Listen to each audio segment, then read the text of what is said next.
So Sandeep, you're obviously a racial and ethnic minority working in the sports industry today. Can you describe just your experience working in the sports media industry as a racial and ethnic minority? Yeah, well, being someone who's I'm Punjabi, and there's definitely not many of us in the industry. Well, there are more now, but when I first started, after graduating college back in 2017, there definitely weren't as many people. And I remember some part of this organization called the Asian American Journalists Association, and when I first joined that and attended this conference back in 2018, there was a handful of Indian people there, but over the years, the amount of people that have joined not only the organization but just like gotten these opportunities and jobs in the industry has grown. Like this last year when I went to the conference in LA, there was a ton of Indian people, and it was something that was definitely refreshing to see. Like the first time I went, there was a few guys who I went with or that I met there, and we connected. And there was just, but again, it was like five or six of us. One of which was remember Mo, who was in Yeah.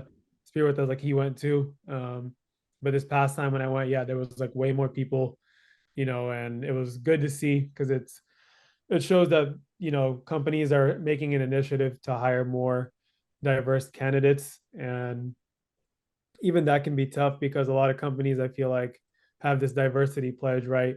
But not all of them follow through with it. And there's still some places in the country in certain areas where you are going to see predominantly like Caucasian folks, but there's a lot of outlets too that do actually value having different voices in their newsrooms or in their offices. And so it's definitely been good to see, and that's part of the reason why I'm in the organization that I am in too, because we work on trying to help others out, help get more minority folks hired into the roles that we want to see, not only at the entry level roles, but going into leadership too, because that's where we really need them. What was your motivation to start a career in the sports industry, sports media industry? When I grew up, like I was watching ESPN, Sports Center all the time, right? Before going to school, first thing I did when I came back from school, like I'd watch PTI. That was my favorite show growing up, and I remember just watching, Will Bond and Tony Kornheiser like debate all these different topics. I'm like, dude, these guys get paid to just argue about sports with each other. Like, I want to do this. And then and I grew up playing sports and I wanted to stay around it. Once I realized I'm like, all right, I'm not going to the league. Like I want to stay around the game somehow, right? And I've always enjoyed writing. And after taking a couple courses at San Jose State, my freshman or not my freshman year, maybe in like my second or third year of college, I was like, yeah, like I definitely want to do this. I had already known before, but I came to school undeclared, and after taking those courses, I was like, yeah, like this is the direction I want to go in. And it's been cool, like again, like being someone who's Punjabi, like, and you don't see like a lot of folks like us in the industry, right? A bunch of my friends have been kind of like living that career through me. Like they're like, dude, it's so cool that you got to do what you want to do, because like all my parents would never let me do that, or that was something I like hella wanted to do, right? And so I feel like I'm also kind of representing for my friends and for people in my community. Like they know me as the guy who works in sports media, right? And has been able to do the things like a lot of them wanted to do. So I feel very, very proud in that way as well. Um, have you had or how have your personal experiences influenced your reporting on athletes from similar, racial and ethnic backgrounds? Over the past like couple of years, it's definitely become more of an important thing to me to do that. For example, last year, Lakers assistant coach Phil Handy, he's from the Bay Area, and a friend of mine who runs a basketball camp at our temple in San Jose was able to get Phil Handy to come out to his camp for a Saturday to coach up the kids a little bit, give them some tips and on ball handling, shooting, different things. And so as soon as my friend invited me out, I pitched this idea to my boss. I'm like, hey, like coach is coming out. I think this could be a really cool feature story. Lakers coach coming to a temple in San Jose, like a Sikh temple. Like this is really cool. And she was like, yeah, like let's do it, because with Bally, it was like we don't really see ourselves in competition with other like the top brands. We want to just do content that's going to make us different from other outlets, right? And ESPN's not going to send somebody to go cover this type of story. And my boss is like, yeah, like we want unique stories like that. And so me being someone who's Punjabi, being someone who's Sikh, like this story is personal to me, right? Because this coach is coming to the temple that I grew up going to, and so I went out there that Saturday morning, took some photos, took some video, and then after the camp was over, got to speak with coach. And next thing you know, I write a story on it. And to me, that was cooler than going to cover the NBA finals, a few years ago. Like, because again, it had like a personal tie to it. And telling stories like that, important to me. And another one like last year in the basketball tournament, TBT, that ESPN has every year. For the first time ever, there was an all Indian team. And again, personal tie for me, right? I'm like, this is cool. Like you don't see a lot of Indian hoopers. Um, Definitely not in the NBA, some in the college level. And so that was something I told my boss. I'm like, hey, like I want to do a story on this too, especially because I know one of the guys who started the team. So um, that was something I was like, all right, I have to cover this, and I get more pleasure and more fulfillment out of doing stories like that than covering the NBA, which is such like a saturated market nowadays. So there's definitely like personal ties for me with some of the reporting I do. You talk about kind of reporting on maybe athletes that have similar experiences as you. Would you say that in your experience doing these reports, would you say that your articles or content comes out a bit stronger than if you were focused on different aspects? Yeah, I mean those two stories I did in particular, like the one about the coach coming to my temple and then the Indian basketball team, those were I think two of my most clicked stories, like by far, since I've been working with Bally Sports at this outlet that I'm at. And I think it's because one, because of the following that I have with my community and my friends, right? A lot of my friends are of the same like culture or religion of me. And so when I post something like that, it's gonna appeal to like a bigger crowd, whereas if I just write some story about like LeBron breaking a scoring record, like every outlet's doing that, right? There's a million different stories, but like not everyone's writing about those particular things that I wrote about. So I think when you do unique things like that tie into like culture or race, religion type things, it's going to appeal to like a bigger amount of people. And even people who aren't of the same background, right, might find that appealing. Like, oh, this is cool. Like a Lakers coach coming to San Jose, and someone who's from San Jose, like that might draw interest to them, and um, with the ESPN one, like the basketball tournament, like the guys I interviewed, they were all like really excited to be playing in this tournament and have the team that they did because we haven't seen it before. And so they were excited when I was reached out to them to do this story, and they shared the story with their friends and families and stuff. So I felt like those ones stood out because of like the significance of what we were doing. I guess to kind of flip the table a little bit with that point, have you ever felt pressured from like uh or I guess the other side, right, to cover certain athletes or sports due to your race or you know basically the question is, have you felt pressure from uh or to cover athletes of a different race, of a different ethnicity, um just because of your background?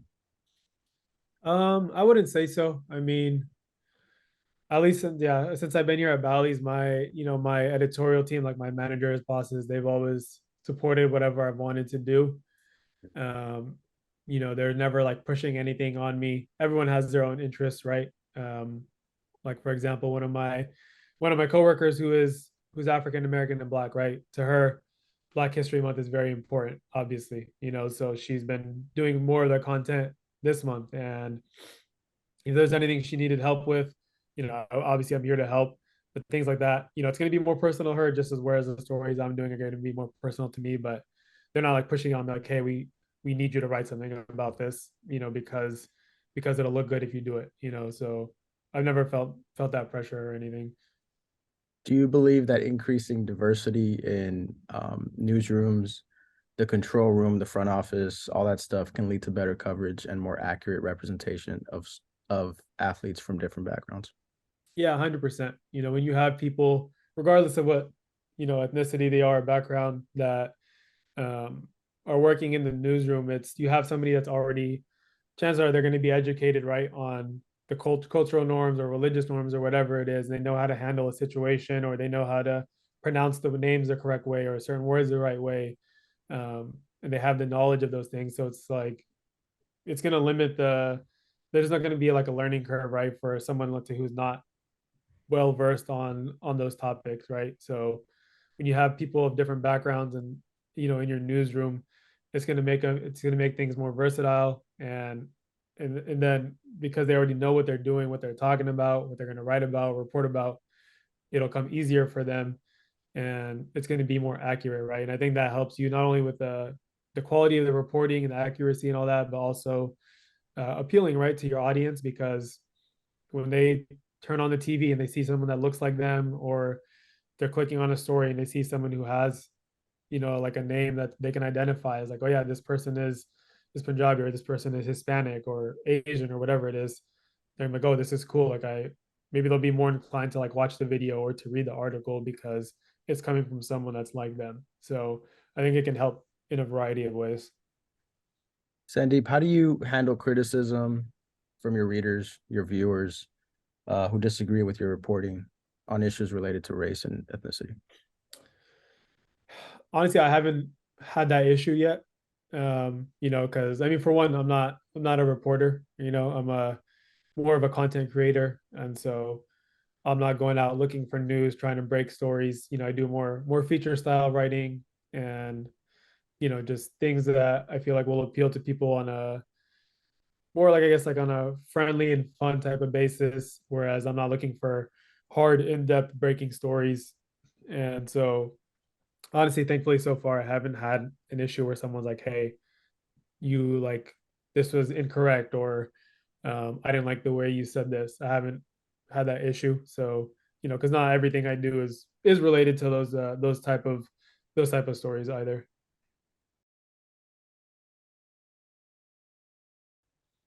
How can the sports media industry better reflect the diversity of the athletes and audiences they cover and serve, in your opinion? I think it just starts with understanding and like listening, to the athletes, and or even coaches or whoever it is, right? We can't when we're going to do a story or a video or whatever it is, you can't come in thinking you know everything or assuming you know everything, right? We'll have an idea of like what we want to do and how we want the story to go, but the important thing is going to be asking the right questions to learn from the athlete, right? And getting their perspective on things, because we're telling their story at the end of the day, right? We're interviewing them for a reason. We want to hear from them. We want to learn from them. And so I think it's coming in with an open mind and making sure that we're not just hearing them, but we're actually listening and learning, and then putting their words into our story, and not manipulating the words or like changing it, right? You want to make sure that it's coming direct from them, because the best, when you're writing a story, the less you have to write, the better. Like, if their quotes can tell the story, and that's what you want, because it's coming direct from the source. And so I think it's all just about, being honest and truthful in what we're writing, and making sure that we're representing the people that we're talking to in the right way. Sandeep, do you believe athletes from, or basically racial and ethnic minority athletes, uh, receive more or less media coverage, and why? I mean, I really think it varies, By sport, probably, yeah. yeah, by sport, and also by, maybe by the outlet too. I can tell you, on the national network, you do see a lot of white athletes, and then there's like a lot of African American athletes too, for sure. Again, because like sports like the NBA and the NFL, it's predominantly African American and Black people, so they get a lot of coverage, as they should. but maybe going down to the collegiate level, like you still don't see a lot of representation, or even, I mean, I guess in professional sports too, of Hispanic athletes or Asian American athletes, and that's what makes it tough for for people who are maybe younger to want to try to like identify with some of these athletes.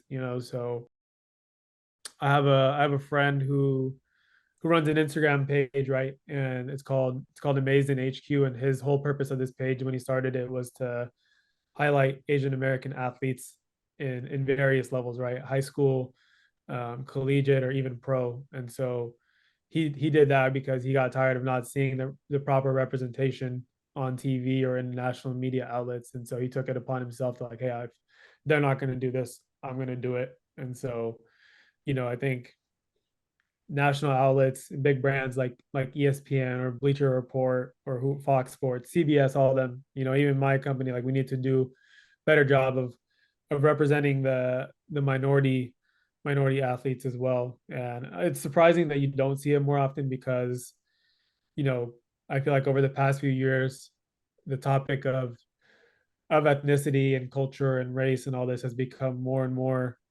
prominent, right? And you'd think that these outlets would adapt to that and make it like an important note or important thing to them for them to emphasize and get more coverage on, right? Because we see like the same athletes talked about all the time or the same type of stories, but it's always the same type of people. And giving more attention to minority athletes would only help them too, because they would grow their brand and give people more minorities more of an incentive to tune in and follow their content. It's dope what your friend's doing. I mean, I think, I mean, a name that comes to mind is Jeremy Lin, right? Like when his, the whole saga, happened a few years back, and all the following and how quick that following was, I think was pretty neat to see. But things Yeah, like Jeremy that. Lin just followed my friend back on that account. Like he Oh, does he so much did. coverage of him, and Cool. he's covered him in like different tournaments and all this stuff. And he just literally just followed him back like 3 or 4 days ago. That's awesome.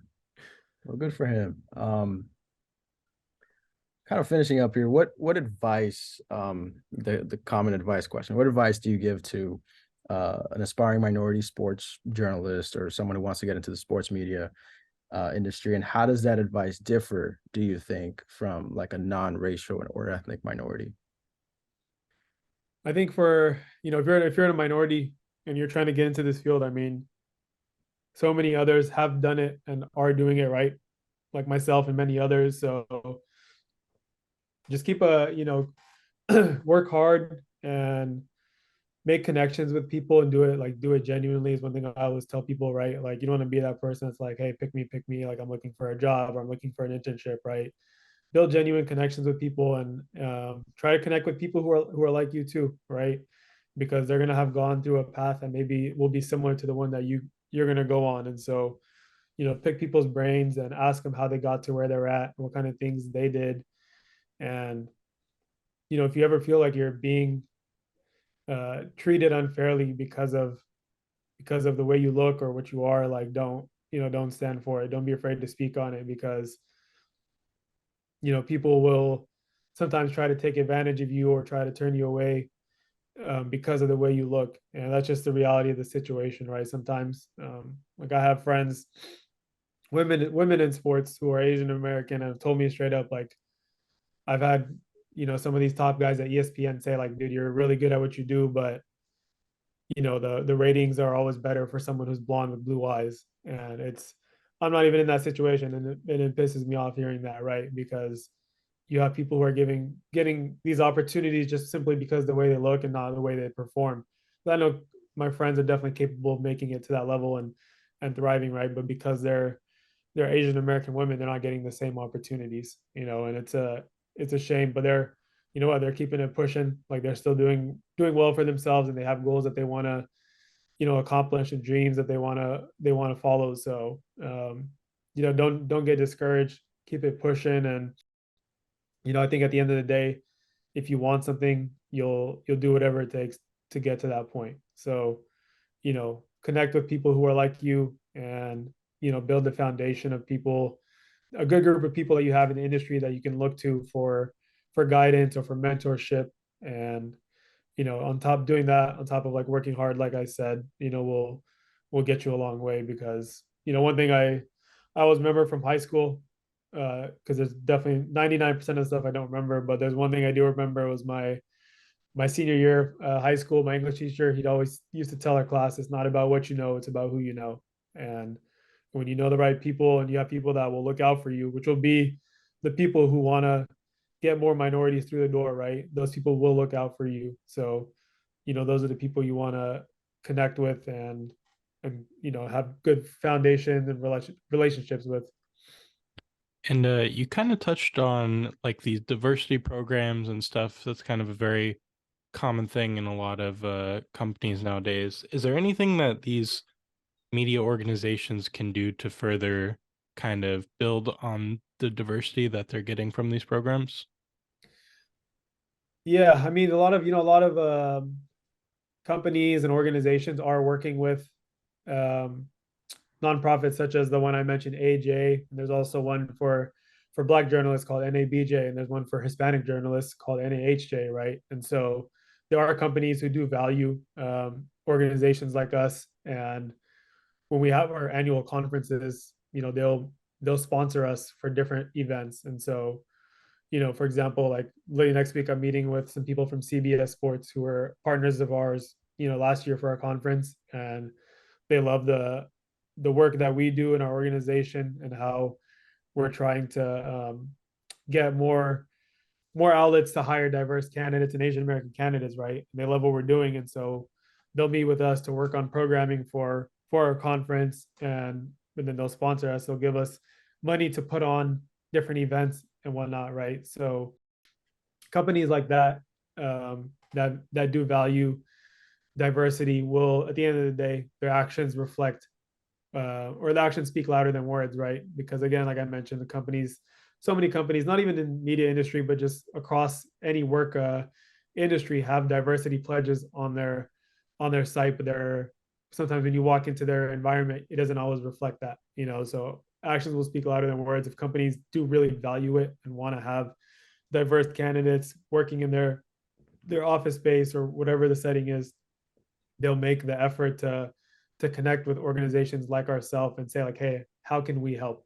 And we've seen some of these companies create fellowships or internships or scholarships specifically for minority candidates, that only minority candidates qualify for. And so those things are always helpful, right? Because we know like, all right, we're going to have somebody who is Asian American selected for this internship no matter what.